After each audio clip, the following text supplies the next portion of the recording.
रामायण के सबसे भीषण फाइट सीक्वेंस का शूट शुरू। क्या होगा इसमें खास? क्या सलमान की SPC 63 का नया नाम फाइनल हो गया है? संदीप रेड्डी वांगा और प्रभास की फिल्म का सलमान की फिल्म से क्लैश तय। क्या कोई पीछे हटने को तैयार होगा?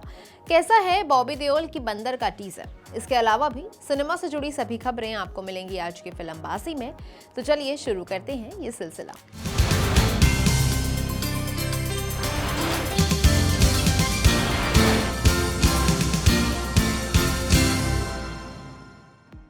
बॉबी देओल की फिल्म बंदर का टीजर आ गया है। टीजर में दिखाया है बॉबी देओल का किरदार डेटिंग ऐप के जाल में फंसकर जेल पहुंच जाता है। फिल्म में बॉबी के साथ सान्या मल्होत्रा, राजबी शेट्टी, सपना पाबी, सबा आजाद, रिद्धि सेन, जितेंद्र जोशी, इंद्रजीत और नागेश अहम रोल्स में हैं। फिल्म को अनुराग कश्यप ने डायरेक्ट किया है। बीते दिनों हमने आपको बताया था कि शाहिद कपूर बधाई हो और मैदान जैसी फिल्मों के डायरेक्टर अमित शर्मा की फिल्म में नजर आएंगे। वैरायटी इंडिया के मुताबिक ये 2017 में आई Italian film husband and wife का हिंदी रीमेक है। फिल्म की कहानी है एक ऐसे मैरिड कपल की जो एक दूसरे से तलाक लेना चाहते हैं और एक साइंटिफिक एक्सपेरिमेंट की वजह से उनकी बॉडी आपस में बदल जाती है। ये एक साई-फाई कॉमेडी फिल्म है। अब मेकर्स फिल्म की लीडिंग लेडी की तलाश में है। पहले इस रोल के लिए रश्मिका मंदान्ना का नाम सामने आया था, लेकिन रश्मिका के शेड्यूल की वजह से बात बन नहीं पाई।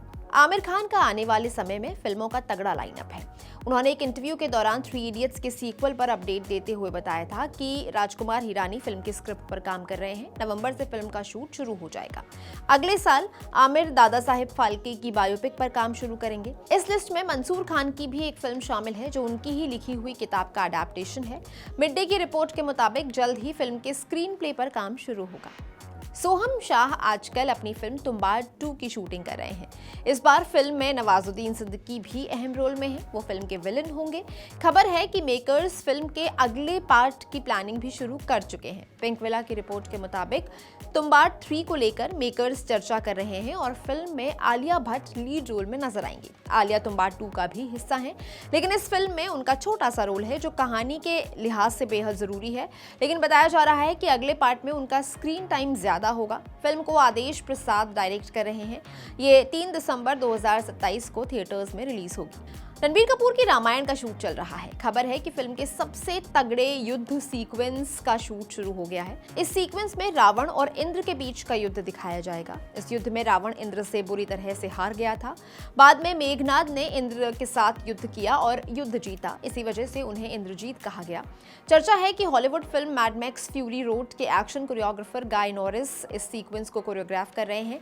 यश और कुणाल कपूर के इस सीक्वेंस में कई इंटेंस फाइट सीन्स होंगे। इन सीन्स को एक्टर्स के बॉडी डबल्स नहीं बल्कि खुद एक्टर्स शूट करेंगे। इसमें CGI का इस्तेमाल भी किया जाएगा।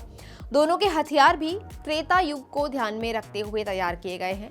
द इनक्रेडिबल हल्क और प्लैनेट ऑफ द एप्स जैसी फिल्मों के स्टंट कोरियोग्राफर टेरी नोटरी भी इस फिल्म से जुड़े हैं। वो फिल्म में भगवान राम और वानर सेना वाले सीक्वेंस डिजाइन कर रहे हैं। सलमान खान और नयनतारा की फिल्म SPC 63 का शूट चल रहा है। फिल्म को लेकर हर रोज कोई ना कोई अपडेट आ रहा है। मेकर्स फिल्म को बड़ा बनाने के लिए कोई कसर नहीं छोड़ रहे हैं। अब बॉक्स ऑफिस वर्ल्ड वाइड की रिपोर्ट में बताया गया है कि फिल्म का वर्किंग टाइटल मैसेंजर रखा गया है।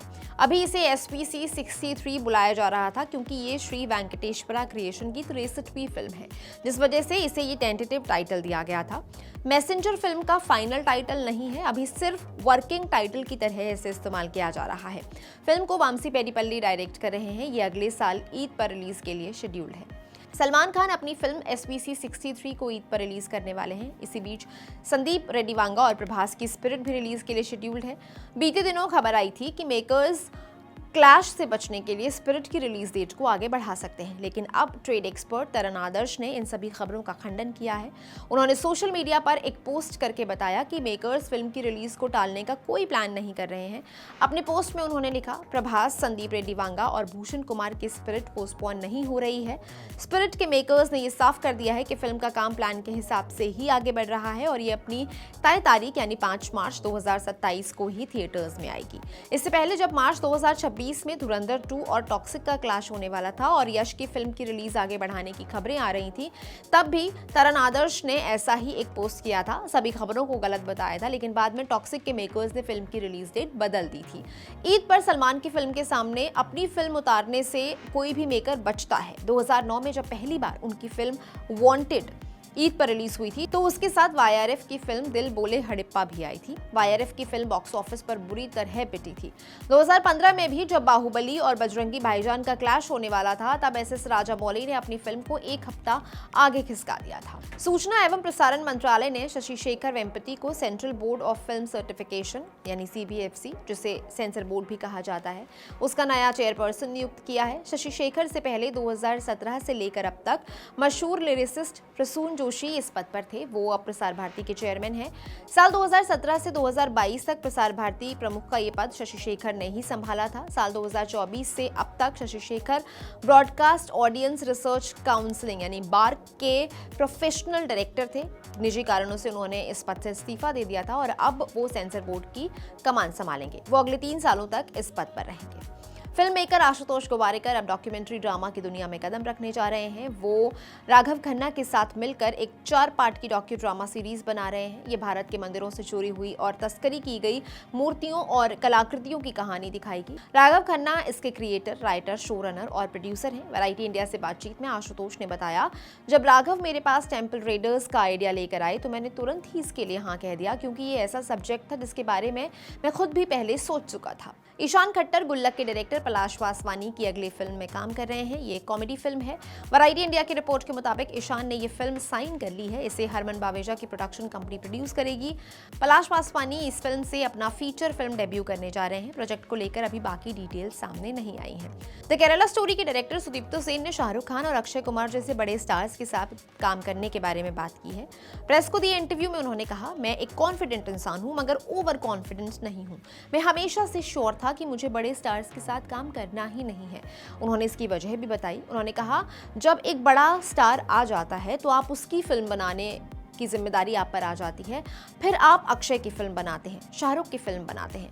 डायरेक्टर नहीं रह जाता। मुझे बड़ी फिल्म का टैग नहीं चाहिए। मैं अपनी आर्ट पर फोकस करूं, वो बेहतर है, ताकि मैं किसी और फिल्म के बजाय मेरी फिल्म बना सकूं। डायरेक्टर फेलिपे गालवेज इम्प्यूनिटी नाम की एक एस्पियनाज थ्रिलर फिल्म बना रहे हैं। वैरायटी के मुताबिक इसमें सेबेस्टियन स्टैन और अना दे आर्म्स को लीड रोल में कास्ट किया गया है। ये फिल्म चिली के फॉर्मर डिक्टेटर ऑगस्टो पिनसे के यूके में हुए अरेस्ट पर आधारित है। जल्द ही इसकी शूटिंग शुरू होगी। अब बारी आज की फिल्म रिकमेंडेशन की। आज आप जिब्ली स्टूडियो की एक फिल्म देखिए जिसका नाम है ग्रेव ऑफ फायरफ्लाइज। ये फिल्म जापान में हुए परमाणु बम हमले के समय घटती है। साइता और उसकी छोटी बहन सित्सुको की कहानी है। जरूर देखिएगा, नेटफ्लिक्स पर उपलब्ध है। आज के फिल्मबाजी में इतना ही। दीजिए इजाजत, मुलाकात होगी कल। मैं हूं गरिमा, कैमरा के पीछे है मेरे साथी नकुल। आप देख रहे हैं कड़क। शुक्रिया।